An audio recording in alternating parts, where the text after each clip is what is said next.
In the mid-1990s, the people of Ukraine lived in constant fear.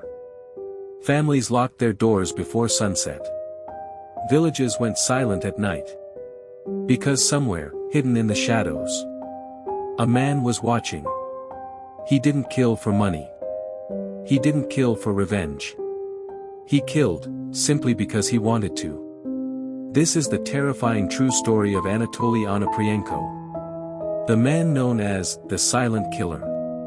A serial murderer who slaughtered 52 people and became one of the most feared men in Europe. Anatoly Yuryovich Onoprienko was born on July 25, 1959, in a small Ukrainian village called Lasky. His childhood was anything but normal. When he was just 4 years old, his mother died.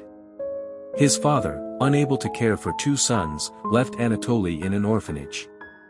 And it was there, among loneliness, beatings, and neglect, that something inside him changed forever.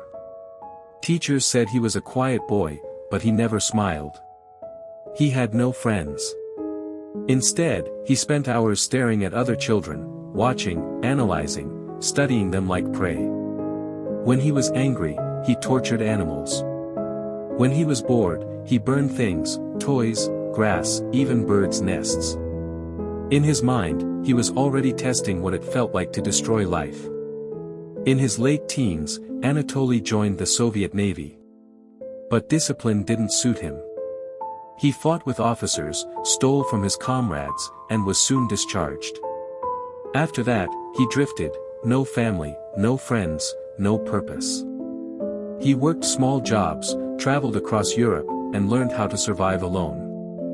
That's when the idea of power began to grow inside him. Killing, he later said, made him feel like God. His first known murders happened in 1989. Anatoly broke into a family's house near Zhytomyr. Inside were a husband, wife, and two small children. He shot the husband first. Then, to make sure there were no witnesses, he killed the wife.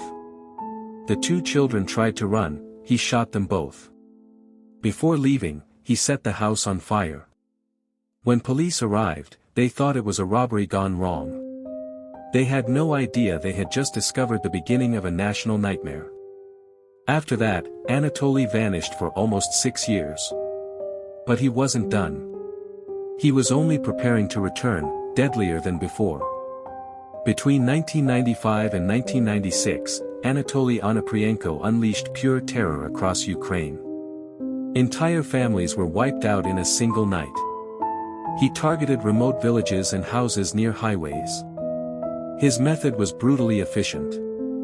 He'd approach a home at night, knock on the door pretending to be a lost traveler. If someone answered, he killed them. If they didn't, he broke in anyway. He shot everyone inside, adults, children, even pets. Then he burned the house to destroy evidence. Police reports later revealed horrifying details. He killed entire families of 6, 7, even 10 people at once. No one was spared. He would then steal money, food, and occasionally a car. But investigators later learned robbery was not the motive. He killed simply for pleasure. By the winter of 1996, the word killer echoed across every Ukrainian village. People stopped traveling at night. Parents wouldn't let their children go to school alone. The country was paralyzed with fear. The police were under immense pressure. Hundreds of officers worked on the case. They set up roadblocks, collected bullets, and interviewed witnesses.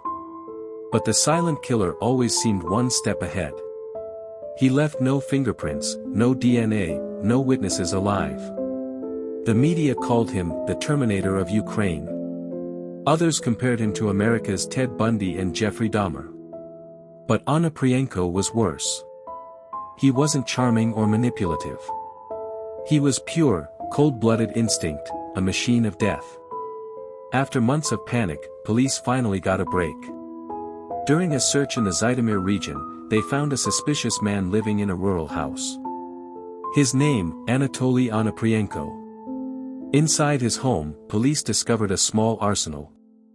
An AK-47, pistols, grenades, and stacks of ammunition. Alongside them were stolen jewelry, watches, and personal items belonging to victims. But the most shocking discovery was a diary. In that diary, 52 names were written.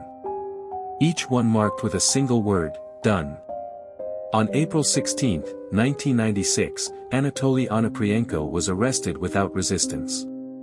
When interrogated, he spoke calmly, almost proudly, about his crimes. He told investigators, "I am not a man. I am a robot of God. I was sent to cleanse the earth." Police psychologists said he showed no remorse. He remembered every detail of every killing. The weapon he used, the order in which he shot them, even what the victims were wearing. When asked why he killed entire families, he said, "To avoid witnesses. Once I start, I must finish the job." The trial of Anatoly Onoprienko began in 1997 and drew massive attention. Families of victims filled the courtroom. Some cried. Some shouted at him. Onoprienko, however, remained emotionless. Smiling occasionally, as if proud of what he'd done. He confessed to 52 murders in total. But police suspected the real number might be even higher. He explained his killings with twisted logic. "I was chosen by higher powers. I killed because they told me to." Psychiatrists declared him sane, meaning he understood his actions.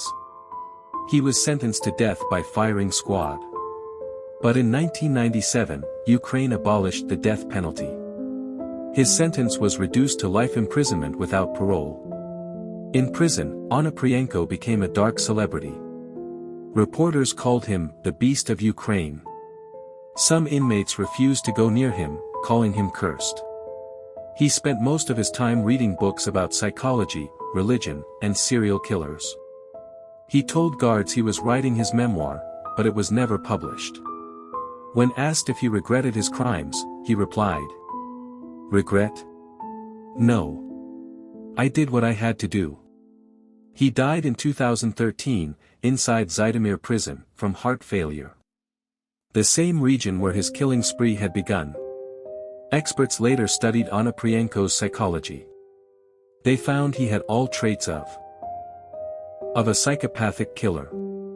No empathy, no guilt, and an extreme need for control. His childhood trauma, abandonment, loneliness, and lack of affection created a void he tried to fill with violence and dominance. To him, killing was a ritual. A way to feel alive, powerful, and superior. Even decades later, the name Onoprienko still chills Ukraine. For many, he symbolizes the darkest side of humanity. A man who became a monster not because of greed, but because of emptiness. Parents still warn their children, "Don't open the door to strangers." Because once, a stranger knocked.